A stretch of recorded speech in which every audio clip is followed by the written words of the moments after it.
인생은 무슨 사건이 일어났는가에 달린 것이 아니라 일어난 사건에 어떻게 대처하는지가 중요하다는 말이 있죠. 생각지도 못한 일이 갑자기 눈앞에 닥치기도 하는 게 삶인데 그럴 때 어떻게 대처하는지는 그 사람의 성격과 마음가짐, 가치관 등에 따라서 달라지겠죠. 누군가는 그때 제가 한 선택을 어리석다고 생각할 수도 있습니다. 눈앞의 이익만 보면 그렇겠죠.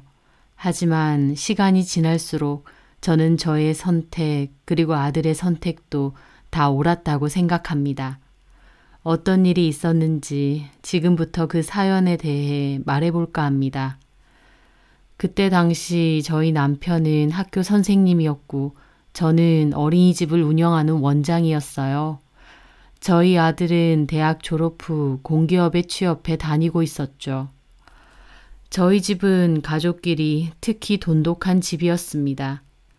저희 아들이 보통의 무뚝뚝한 아들 같지 않고 유난히 싹싹하고 다정다감하다 보니 특히 화목하고 좋았습니다. 아들 결혼에 대해선 크게 터치할 생각도 없었어요. 아직 젊었었고 어련히 알아서 하겠지 싶었고요. 그런데 그맘때 좀 가까워진 어린이집 원장님이 있었는데 저희 아들 중심을 서고 싶다는 거예요. 그 원장님이랑 친한 사모님이 한 분 있는데 그 집 딸이 저희 아들이랑 딱 어울린다면서요. 저는 아들이 아직 선볼 나이는 아니라며 좋게 거절하려 했는데 그 집 딸이 참 예쁘고 선하고 그 사모님도 사람이 그렇게 우아하고 기품이 있다며 좋은 자리니까 한번 만나나 보라고 하시더군요. 궁금하기도 하고 또 그렇게까지 얘기하시니 저도 아들에게 물어봤는데 아들도 따로 만나는 여자도 없고 어른분들이 주선하는 자리니 나가보겠다고 하더라고요. 그렇게 자리를 만들었습니다. 요즘 젊은 사람들 자연스럽게 만나는 걸 좋아하지 그렇게 억지로 만나서 어색하지는 않으려나 했는데 웬걸 두 사람 꽤 잘 만나보더라고요. 저도 가벼운 마음으로 나가라고 한 거다 보니 그 집에 대해 구체적으로 얘기를 들었던 건 아니었어요. 그러다 애들이 잘 되고 나서 나중에 따로 얘기를 듣게 되었는데요. 그 만난다는 아가씨 이름은 지아인데 지아 아버지는 제법 규모가 있는 재활병원 원장이시라는 겁니다. 어머니는 가정주부로 있고요. 지아는 현재 대학원생이라고 했습니다. 아버지가 병원장이니 집도 당연히 잘 살 거고 상대적으로 저희 집이 너무 처진다 싶어서 뒤늦게 걱정이 되더라고요. 하지만 그 소개해준 분의 말로는 그 집에선 그런 거 신경 안 쓴다며 사람만 좋으면 된다고 했다더군요. 저는 그 집 부모님들도 참 괜찮으신 분들인 것 같다 생각했지요. 그렇게 저희 아들과 지아는 좋은 마음으로 만나게 되었는데 도리어 지아네 집에서 저희 아들을 너무 마음에 들어해서 결혼을 일찍 시키고 싶어 하더라고요. 아들도 지아에 대한 애정도 있고 또 결혼 상대자로도 좋을 것 같다고 했고요. 저도 지아를 집에 초대해서 만나봤는데 참 예쁘고 사랑스럽더라고요. 젊은 나이라 통통 튀면서도 밝고 집에서 부족함 없이 사랑 듬뿍 받고 큰 게 보인다고 할까요? 그렇게 속전속결로 상견례까지 갖게 되었어요. 그때 지아네 부모님을 처음 뵙게 되었죠. 엄마와 딸이니까 당연하겠지만서도 지아 어머님이 지아랑 정말 많이 닮았더라고요. 미인인데다 나이도 꽤 어려 보이고요. 말도 조근조근 기품이 있고 우아하더라고요. 부부 사이도 참 좋아 보이고 가족이 참 단란해 보이고 보기 좋았습니다. 곧 사돈댁이 될 집이다 보니 집안 분위기 같은 것도 보게 되는데 참 좋더라고요. 저런 집에 저희 아들이 사위로 들어간다니 더할 나위 없이 좋다 싶을 정도로요. 그렇게 화기애애하게 상견례를 마치고 빠르게 결혼 날짜까지 잡게 되었죠. 양가 축복 속에 부족함 없이 결혼을 진행하게 되니 정말 일사천리로 진행이 되었습니다. 그 와중에 저는 친구들이 며느리 되는 사람 좀 보여주라고 성화여서 한번 소개도 시켜줬어요. 친구들이랑 워낙 각별하다 보니 자주 만났고 친구들 며느리들도 결혼 전 다 봤었거든요. 예비 시어머니 친구들과 만나는 자리라 부담스러울 수도 있는데 지아는 그런 내색도 없이 어찌나 곰살맞게 잘하던지요. 저희 친구들도 칭찬이 자자했습니다. 너무 괜찮은 며느리 얻은 것 같다면서요. 저도 너무 좋았죠. 그런데 다른 친구들은 다 저희 며느리를 봤는데 딱 한 친구, 준옥이는 저희 며느리를 보지 못했어요. 그 친구는 친구들 중에서도 저의 가장 오래되고 친한 친구거든요. 정말 가족이라 할 만큼 가깝기도 하고 워낙 씩씩하고 화통한 성격인 친구다 보니 제가 친언니처럼 믿고 의지하는 친구기도 합니다. 그 친구는 그때 호주에 있었거든요. 아들이 호주에 사는데 호주에 있는 여자랑 결혼을 해서 거기에서 살고 있었어요.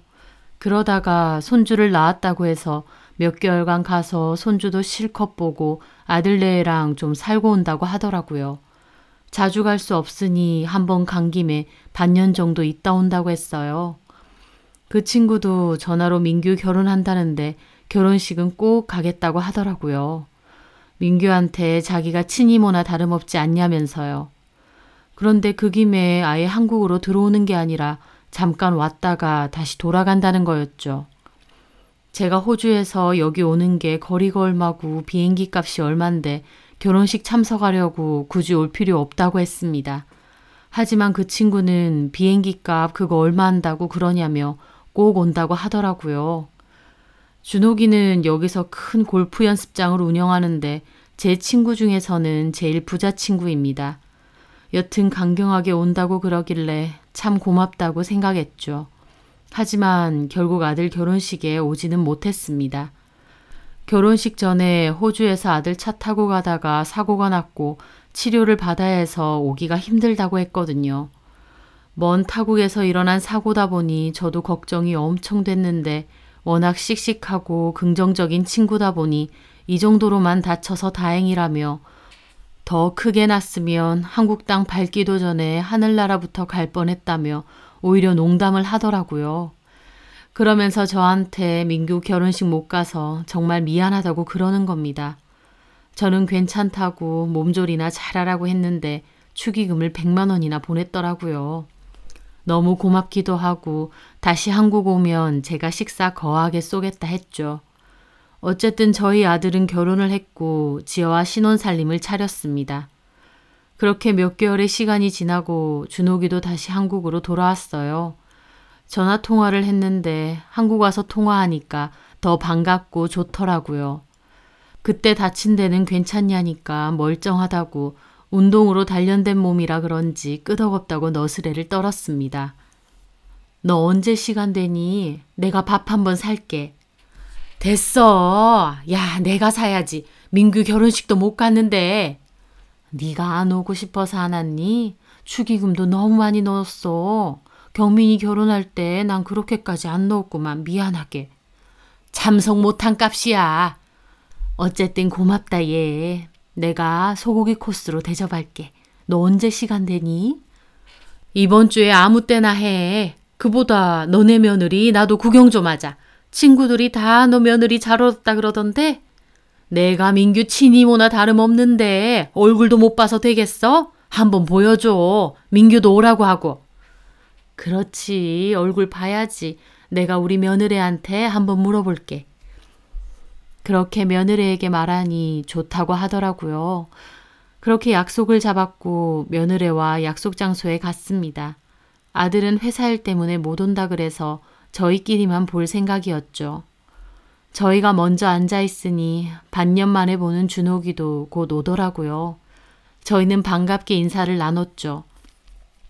호주 갔다 와서 그런지 얼굴이 더 탔다 야. 나야 원래 골프 때문에 얼굴 시커멓잖아.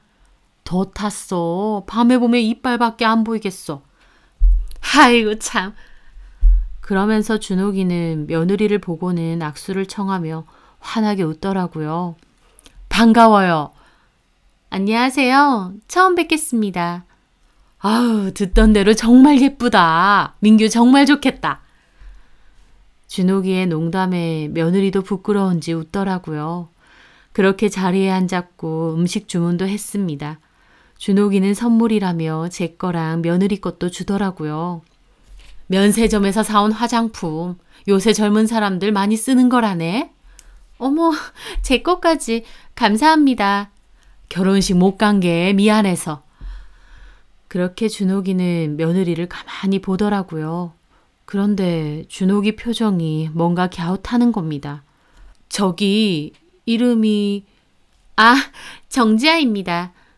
아, 그래요? 지아? 이름 예쁘네. 그런데 뭔가 준옥이가 이름을 듣고 묘하게 얼굴이 굳더라고요. 왜 그렇지 생각하며 넘겼습니다. 호주에서의 이야기도 듣고 사진도 보고 저희 며느리도 싹싹하게 맞장구도 잘 치더라고요. 그러다가 골프 얘기가 나왔죠. 저는 엄마랑 연습 좀 해봤는데 영 안 되겠더라고요. 워낙 운동신경이 없어서. 그 말에 준옥이 슬쩍 빛나더라고요. 저기, 네? 혹시 내가 아는 분인가 해서 그러는데 아버님 성함이 정자, 명자, 숫자 되세요. 그 말에 제가 웃으며 그랬죠. 그래. 사돈어른도 골프 하신다 했으니 너네 연습장 다니셨을 수도 있겠다. 그런 것 같아서 그때 얼핏 듣기론 병원 하신다고 들었던 것 같은데. 네, 재활병원 운영하세요. 거기? 그래요. 아버님도 전에 우리 연습장 다니신 것 같고. 아버지는 정확히는 모르겠고 저희 어머니는 이모님 연습장에 전에 다니셨어요. 저도 따라서 몇 번 갔었고. 아까 연습장 위치 얘기하시니까 어딘 줄 알 것 같더라고요. 그래요? 네, 엄마도 한동안 다니시다가 그 후엔 안 다니시더라고요. 아무래도 저희 엄마도 운동신경이 별로 좋으신 편은 아니라서. 며느리는 웃으며 그렇게 말하더라고요. 하지만 준옥이는 입은 웃고 있으면서도 표정이 영 이상했습니다. 하지만 그 후로는 다시 저와 이런저런 대화도 잘하고 농담도 잘했어요. 그렇게 저희는 식사를 마쳤고 준옥이와는 또 보자며 인사하고 헤어졌죠. 그런데 그날 밤 준옥이가 저에게 전화를 한 겁니다. 얘 형자야, 집에 잘 들어갔니? 어머, 준옥아, 내가 아까 문자 보낸다는 걸 깜빡했다. 너도 잘 들어갔지? 선물 고마워. 비싸 보이던데 뭘 그런 것까지 챙겨. 게다가 우리 며느리 것까지. 아니야, 뭐 그런 것 가지고. 그것보다 너 지금 통화되니? 아니다. 내가 갈 테니까 너 좀 나올래? 지금 나오라고? 들어간 지 얼마 되지도 않았는데 나오라고 하는 겁니다. 왜? 그냥 전화로 해. 전화로 할 얘기는 아닌 것 같아. 그래? 그럼 우리 집으로 와. 우리 남편 오늘 회식한다고 늦어. 그래? 알겠어 그럼. 그렇게 기다리고 있으니 준옥이가 오더라고요. 무슨 일이야? 뭐 차라도 줄까? 차는 됐고 일단 앉아봐. 준옥이는 뭔가 기니 할 말이 있는 듯 했습니다. 도대체 무슨 일인데 그래? 너 아는 원장이 민규랑 너네 며느리 소개시켜줬다고 했지? 너 그러면 너네 며느리 집안에 대해서 다 알아? 갑자기 며느리 집안에 대해서 묻는 겁니다. 뭘 알아? 그 집 일, 그러니까 너네 사돈집에 대해서 다 알고 소개를 받은 거냐고. 아니지? 네 성격에 알고 받을 리가 없지. 우리 사돈집이 왜? 아까 너네 며느리도 말하지만 너네 사부인 우리 연습장 다녔었다고 하잖아. 응. 나도 처음엔 긴가민가 했거든. 근데 대화를 나눠보니 기억나더라고. 그 집 아버지가 운영한다는 그 병원 소리 들으니까 이제야 기억나. 뭐가? 그리고 준옥이가 꺼내는 말은 놀라웠습니다. 조금 오래됐는데 너네 사돈 양반 있지? 우리 연습장 다녔었어. 근데? 회원들 전부는 몰라도 자주 오는 사람들은 되게 알지. 뭐 하는 사람인지. 친한 회원들이랑 얘기도 잘 하니까. 근데 그 원장님도 자주 오셨었어. 근데 언젠가부터 안 오더라고. 그런데 다른 회원들 말 들어보니까 아들상을 당했다는 거야. 저는 그 말에 너무 놀랐습니다. 아들? 아들이 있었단 말이야? 우리 며느리 말고 또 자식이 있었다는 거야? 물론 속속들이 그런 얘기하지 않았을 수도 있지만 이미 세상을 떠난 아들이 있다는 말은 전혀 들어보지 못했거든요. 놀라우면서도 그런 큰 아픔이 있으셨구나 싶더라고요. 아이고 세상에, 그런 일을 겪으셨어? 속이 말이 아니시겠네. 그런데 응? 그 아들이 너네 사부인 있지? 지아 어머니. 그쪽 아들이 아니야. 저는 이건 또 뭔 말인가 했습니다. 응? 그러니까 본부인이 따로 있어. 저는 재혼을 했다는 말인 줄 알았습니다. 재혼을 했단 말이야? 준옥이는 제 눈치를 슬쩍 보더니 말하더라고요. 재혼이 아니라 재혼이면 내가 굳이 이런 말도 안 한다. 그럼? 너네 사돈 양반이 우리 연습장 안 올 때 소문이 파다했어. 그 집 아들이 죽었다고. 다 큰 아들인데 친구들이랑 놀러 갔다가 차 사고로. 얼마나 허무하고 허망해. 그 집 사모님 그 길로 아예 칩거 생활하고 정신과 다니고 그랬나 봐. 아들 잃었으니 오죽하겠어. 제정신 아니지. 그런데 그러고 1년도 안 돼서 그 집으로 웬 여자가 다 큰 딸을 데리고 들이닥쳤다는 거야. 알고 보니 너네 사돈 양반이 두 집 살림한 지 꽤 됐고 그 여자는 혼자 딸까지 낳아서 기른 거야. 너네 사돈 원조 받으면서. 더 기막힌 건 그 딸이 죽은 아들하고 나이 차이가 별로 안 나더래. 그러니까 애초에 결혼하고 몇 년 안 돼서 두 집 살림한 거고 그만큼 오래된 거지. 아들도 죽었는데 믿었던 남편까지 그랬으니 그 집 사모님이 제정신일 수가 있겠어? 게다가 소문으로는 그 여자가 본처 자리에 앉으려고 그렇게 그 집 사모님을 정신적으로 괴롭혔다는 거야. 결국 그 사모님 바다에서 실족사로 죽었다는데 말이 실족사지 자살한 것 같다고. 저는 들으면서도 이게 무슨 말인가 했습니다. 잠깐만, 그러니까 네 말은 우리 사돈어른이 두 집 살림을 했고 그 본처에 쫓고 들어앉았다는 그 여자가 우리 사부인이라고? 그 딸이 우리 며느리고? 준옥이는 고개를 끄덕이더라고요. 저는 입을 다물 수가 없었죠. 아니, 그게 무슨 말도 안 되는 소리야. 그게 말이 돼? 그거 진짜 맞아? 맞아. 우리 회원들 중에 너네 사돈 지인들도 많이 있어. 쉬쉬하고 뒤에서만 말해서 그렇지 다 아는 이야기야. 그냥 너네 사돈 병원 한다고만 흘려들었었는데 그 병원인 줄 몰랐어. 너네 며느리 얼굴 보는데 낯이 익더라고. 가만 생각해보니까 그때 그 이후로 우리 연습장에 왔었던 기억이 나. 사람들 뒤에서 수군댔지. 본처 죽이고 들어온 그 여자랑 그 집 딸이라고. 그래서인지 좀 다니다가 안 나오대. 그래도 내가 얼굴은 다 기억하고 있었지. 아까 너네 며느리가 누군지 딱 기억나는데 심장이 덜컥 하더라니까. 기가 막혔습니다. 그렇게 사람 좋아 보이던 사돈어른과 우아하고 고상해 보이던 사부인이 사실은 불륜관계였고 본부인을 죽음에까지 몰게 만들었다니요. 게다가 그 추악한 외도의 증거가 저희 며느리라니요. 저는 머리가 다 어질어질했습니다. 충격적이었고 도저히 믿을 수가 없더라고요. 10길 물속은 알아도 한 길 사람 속은 모른다더니 그 단란하고 행복해 보이던 가족에게 그런 무시무시한 비밀이 숨겨져 있었다뇨. 그들의 웃음이 누군가의 피와 눈물로 만들어진 거라니요. 저는 아무 말도 할 수가 없었어요. 충격받은 제가 얼굴이 너무 창백해져 있자 친구는 물을 한 잔 갖고 오더라고요. 너 괜찮니? 이거라도 일단 마셔. 저는 떨리는 손으로 물을 마셨습니다. 친구는 걱정하더라고요. 너 충격 많이 받았구나. 네가 충격받을 건 알았지만 그렇다고 내가 알고도 모른 척할 수는 없었어. 그래 맞아. 모른 척하면 안 되지. 저는 겨우 일어났어요. 준호가 미안한데 나 혼자 생각 좀 해야겠다. 그래. 나는 이만 일어날게. 내가 폭탄 던지고 가는 것 같아서 미안하다. 네가 뭐가 미안해. 그런 거 알면 당연히 얘기해줘야지. 그래, 일단 좀 쉬고 필요한 거 있으면 전화해.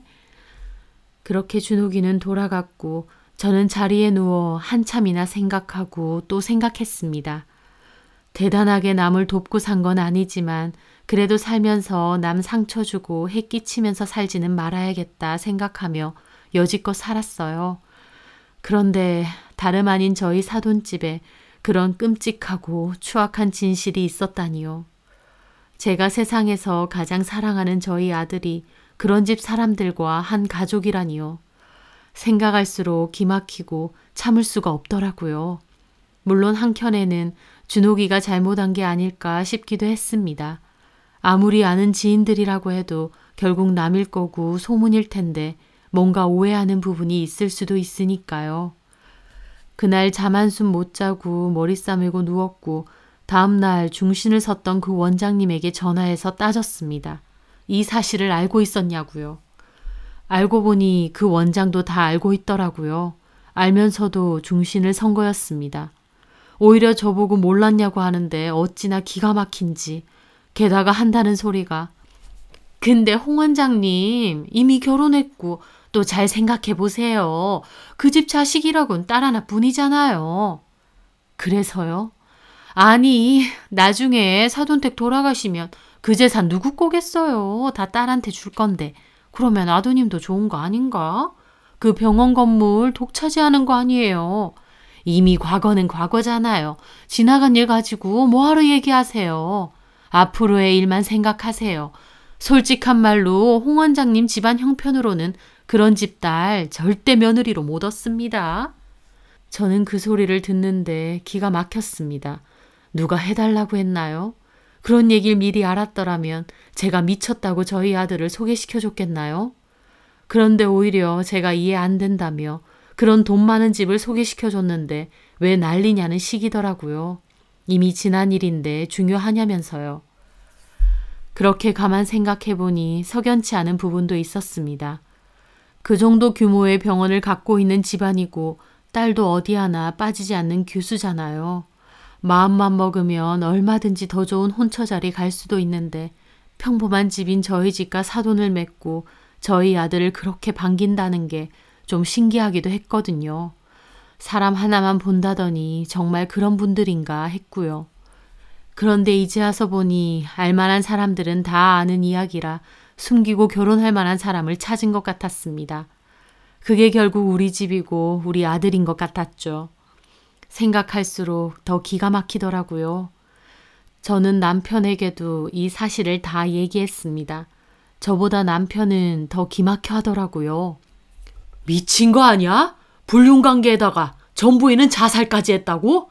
그런 엄청난 비밀이 있는데 시침이 떼고 있었다는 거야? 나도 준옥이 얘기 듣고 얼마나 기막히던지. 결혼 물러! 그런 미친 집이랑 무슨 사돈이야? 병원이고 자시고 그런 게 뭐가 중요해? 사람 정신머리가 중요한 거지. 돈이면 다도 아니고 우리 집이 뭐 못 먹고 사는 것도 아니고 나는 그런 집이랑 사돈으로 못 지내. 소름 끼치네 정말. 결국 저와 남편은 아들을 불렀습니다. 그리고 이 일에 대해 다 얘기했죠. 아들도 몹시 놀라고 충격을 받더라고요. 네 결혼이고 네 처가 식구들이야. 네가 판단해서 결정하도록 해. 엄마랑 아빠는 그런 소름 끼치는 집구석이랑은 상종하고 싶진 않지만 네가 이미 결혼했고 괜찮다고 하면 뭐 어쩌겠니. 아들은 생각할 시간을 좀 달라고 하더라고요. 그리고 얼마 뒤 다시 저희를 찾아왔죠. 덮어놓고 살고 싶기도 하고 이제 지난 일인데 어쩔 수 없지 않나 생각도 해봤대요. 하지만 모르면 몰라도 이미 알고 나니 이게 아니다 싶더랍니다. 게다가 과거도 과거지만 아무렇지도 않게 그런 부분을 속이고 감쪽같이 사는 것 같아 생각할수록 소름 끼친다고 하면서요. 아무리 생각해도 이렇게 살기는 힘들 것 같다고 하더라고요. 돈만 생각하면 잘 사는 처가댁 좋겠죠. 하지만 저희 아들도 결국 저희 부부의 아들이다 보니 양심적으로 걸리거나 용납이 안 되는 건 못 참는 성격입니다. 도덕적으로 대단하게 결벽한 건 아니더라도 최소한 그런 짓을 숨긴 사람들과 가족으로 지낼 만큼 뻔뻔하진 않거든요. 저희는 결국 파혼 통보를 했고 그 과정에서 엄마들끼리도 만났습니다. 사실을 다 들었고 받아들이기가 힘들다는 뜻을 밝혔는데 도리어 사부인은 저희를 비웃더군요. 사부인, 저희가 사실대로 말씀 못 드린 건 있지만요. 솔직히 저희 가족의 개인적인 일이기도 한데 결혼한다고 굳이 다 말할 의무는 없잖아요. 그냥 가족 안의 개인적인 일이 아니니까요. 사람이 죽었는데 그게 그냥 개인적인 일로 끝날 수 있나요? 이보세요. 엄밀히 말하면 저희 재혼한 거고 그전 사모님은 실족사로 돌아가신 겁니다. 그뿐이에요. 표면적으론 그렇겠죠. 그런데 누가 그걸 믿습니까? 아직도 저희 집이 만만해 보이세요? 만만한 것보다 참 순진하신 것 같긴 해요. 막말로 저희 집 그리고 저희 딸 얼마든지 마음 먹으면 빵빵한 집안 자제랑 결혼 다시 시킬 수 있거든요. 그렇게 하세요. 얼마든지. 성에도 안 차는 저희 집하고는 인연 끊으시면 되겠네요. 제 말에 사부인도 저를 노려보더라고요. 계산이 좀 안 되시나 봐요. 자식이라곤 우리 지아 하나뿐이고 지아 아빠나 저나 나중에 저희 재산 전부 지아 물려줄 겁니다. 그러면 이 서방도 좋은 거 아닌가요? 저도 대답했죠. 예, 저희 집 그런 계산머리는 안 굴러갑니다. 그리고 아무리 재산 많다 한들 다른 사람 피눈물로 이루어진 재산 반갑지도 않아요. 그걸로 잘 먹고 잘 산다 한들 뭐 얼마나 편할까요? 다른 사람들 뒤에서 수군대는 것도 싫고요. 저희 아들 자기 실속 못 챙기고 계산도 못하게 키웠을지언정 정신머리 하나는 똑바로 키웠거든요. 대놓고 말해서요. 두 집 살림한 데다 아들 죽어서 힘든 본처내 쫓고 그 본처까지 결국 죽게 만든 그런 집하고는 사돈하기 싫습니다. 제 말에 사부인도 화내며 일어나더군요. 참 잘나셨네요. 쥐풀도 없는 주제에 돈도 별로 없는 집구석 사돈으로 받아줬더니. 그러니까 이제 끝내자고요. 저희도 차라리 돈 없고 정신머리 똑바로 박힌 사람이 낫지 돈만 많은 금수들이랑은 가족으로 있고 싶지 않거든요.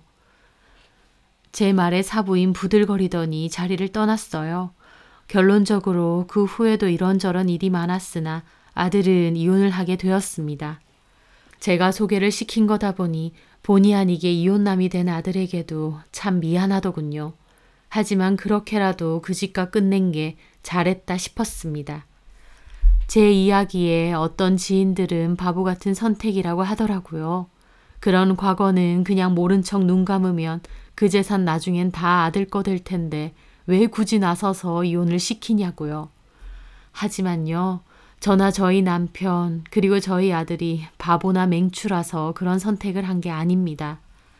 아무리 물질 만능주의 세상이라 할지언정 그래도 사람이라면 지키고 살아야 될 선이 있다고 생각해요. 한 사람이 그 고통 속에서 살다가 죽었는데 외면하고 돈만 쫓는 건 최소한 저희 집에서는 있을 수 없는 일입니다. 아무리 돈이 좋다 한들 사람이라면 그래도 잘못된 것은 잘못됐다 말할 수 있고 아닌 것은 아니라고 끊어낼 수 있어야 된다고 생각해요. 그 돈에 미련 갖고 모른 척 그냥 살아가라고 한들 그게 뭐가 그렇게 떳떳하고 행복하겠나요? 저희 아들은 그렇게 짧은 결혼 생활을 끝으로 이혼을 했습니다. 부모가 환영하는 이혼이라는 게 참 신기하죠. 하지만 그 후 몇 년 뒤 저희 아들은 회사에서 친하게 지내던 동료와 예쁘게 연애를 했고 결혼도 했습니다. 지금의 제 며느리는 집이 그렇게 잘 살거나 부모가 한자리 하는 그런 집은 아니지만요. 성실하고 부지런하고 자식들에게 좋은 본을 보이는 그런 존경스러운 분들입니다. 며느리도 좋은 아이고요. 인생은 무슨 사건이 일어났는가에 달린 것이 아니라 일어난 사건에 어떻게 대처하는지가 중요하다. 저는 그 일에 있어서 제 양심과 선은 지켰다고 생각합니다. 아들 이혼남으로 만들지언정 그런 집과 사돈 맺고 아무렇지 않게 지낼 수는 없었으니까요. 그리고 그 선택은 지금도 참 잘했다 싶습니다. 그 집도 누군가에게 피눈물을 줬으면 본인들도 아무리 돈이 많아도 떳떳하게 살 수만은 없다는 걸 깨달았으면 합니다. 제 사연 들어주셔서 감사합니다.